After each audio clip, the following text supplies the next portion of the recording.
తెలంగాణ రాష్ట్రంలోనే ఏకైక ఆదివాసీ గిరిజన దైవ మందిరంగా ప్రసిద్ధిగాంచిన పద్మల్పురి కాకో అమ్మవారి ఆలయం వద్ద దండారి సంబరాలు కొనసాగుతున్నాయి. ఏటా దసరా నుంచి దీపావళి పండుగ వరకు పద్మల్ పురి కాకో దేవాలయంలో దండారి గుస్సాడి వేడుకలు వైభవంగా నిర్వహిస్తారు. మంచిర్యాల జిల్లా దండేపల్లి మండలంలోని గుడిరేవు గోదావరి నదీ తీరం ఒడ్డున పద్మల్ పూరి కాకో దేవాలయం ఉంది. ఇక్కడ ఏటా దసరా తర్వాత ఆశ్వయుజ పౌర్ణమితో దండారి ఉత్సవాలు ప్రారంభమవుతాయి. దీపావళి అమావాస్యతో ఉత్సవాలు ముగుస్తాయి. రాష్ట్ర నలుమూలల నుంచి గిరిజనులు కుటుంబ సమేతంగా తరలివచ్చి కాకో అమ్మవారికి ప్రత్యేక పూజలు నిర్వహిస్తారు. దీపావళి వేడుకలతో గోండు గూడెలు కోలాహలం కనిపిస్తాయి. గిరిజనులు అంటేనే సంస్కృతి సంప్రదాయాలకు మారుపేరు.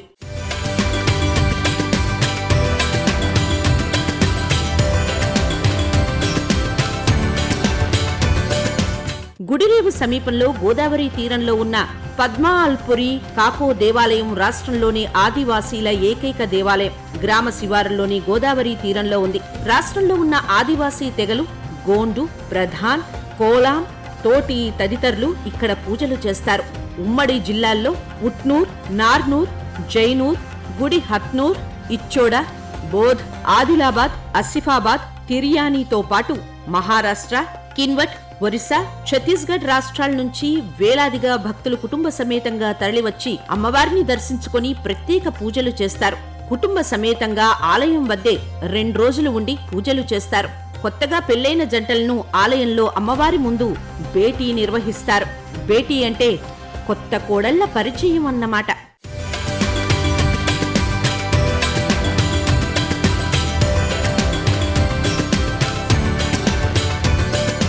గోదావరి తీరం పుణ్య స్నానాల సమయం. వివిధ ప్రాంతాల నుంచి దండారి ఉత్సవాలకు ఆలయానికి చేరుకునే భక్తులు ముందుగా గోదావరి నదికి డప్పు చప్పుళ్లతో కాలినడకన చేరుకుంటారు. గోదావరిలో పుణ్య స్నానాలు ఆచరించి గోదావరి వద్ద భక్తులు పూజలు చేశారు.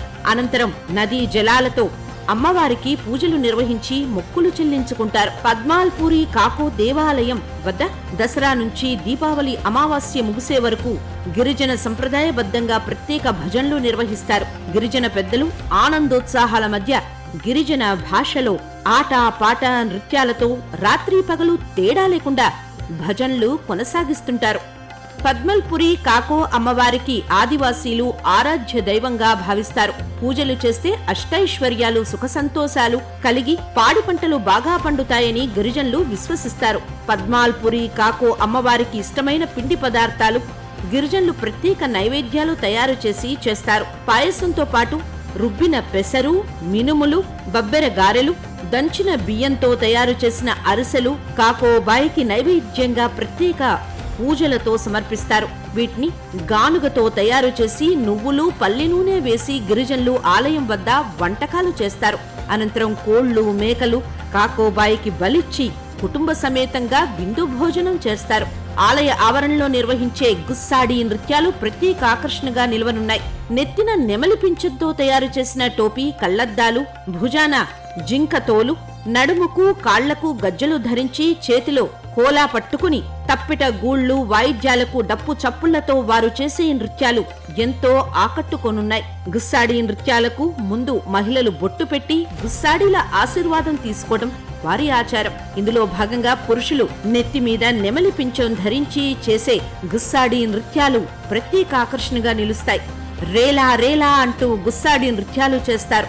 మహిళలు కూడా సంప్రదాయబద్ధంగా నృత్యాలతో సందడి చేయటం కనిపిస్తుంది. సంప్రదాయ పద్ధతిలో చుట్టూ తిరుగుతూ దేవతలను కొలుస్తూ పాటలు పాడతారు. పుష్యమాసంలో పెర్సాపేన్ పూజలు చేస్తారు. పెర్సాపేర్ అంటే జల్లి దేవరా అని అర్థం. తెలంగాణ జిల్లాల్లోని ఈ గుస్సాడి నృత్యాలు ప్రత్యేక ఆకర్షణగా నిలవనున్నాయి.